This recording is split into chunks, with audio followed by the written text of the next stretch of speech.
First. దాని తర్వాత but పుట్టిన వెంటనే కొంతమంది శిశువుల్లో బ్లీడింగ్ చూస్తాం మనము. అది ఏంటంటే మదర్స్ హార్మోన్స్ ఏవైతే ప్రెగ్నెన్సీలో ఉంటాయో అవి విత్డ్రావల్ కావటం, దాన్ని మనం ఎక్కువ ఇంపార్టెన్స్ ఇవ్వాలి. దాన్ని పీరియడ్స్ అని అనం. పుట్టిన బేబీలో కొంచెం బ్లీడింగ్ అయితే తల్లిదండ్రులు వరి అవ్వద్దమ్మా, ఇది మీ హార్మోన్స్ బేబీకి వెళ్ళి వచ్చింది, సో డోంట్ వరీ అంటాం. మరి ఈస్ట్రోజన్ లెవెల్స్ ఎక్కువగా ఉండడం వల్ల ఎక్కువ ఉండి సడన్గా తగ్గిపోవడం వల్ల వస్తాయి.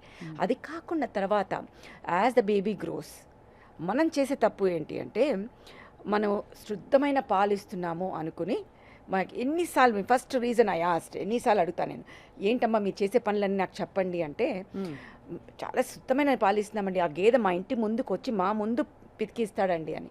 కరెక్టే, కానీ వాళ్ళ ఇంటిలో వాళ్ళు ఆ గేదెకి ఏమి ఇస్తున్నారో మీకు ఏమన్నా తెలుసా? తెలీదు. సో ఏ బిజినెస్ మ్యాన్కైనా amount of milk should be more, అది న్యాచురల్, వాళ్ళకి డబ్బులు ఎక్కువ కావాలంటే. సో అమౌంట్ ఆఫ్ మిల్క్ ఎక్కువ అవ్వడానికి వాళ్ళు ఏం చేస్తారు, ఆక్సిటోసిన్ ఇంజెక్షన్స్ ఇస్తారు, సో ఇంజెక్షన్ ఎక్కువ ఉంటుంది, ఆర్ స్టెరాయిడ్స్ ఇస్తారు, or anything which will increase anabolism, అట్లాంటివన్నీ. సో దాంతో ఏమవుతుందంటే వీళ్ళు ఇప్పుడు మన ఇంట్లో వచ్చి ఎంత ఉడకబెట్టినా అవి పాస్చరైజ్ అయినట్టు కాదు. అదే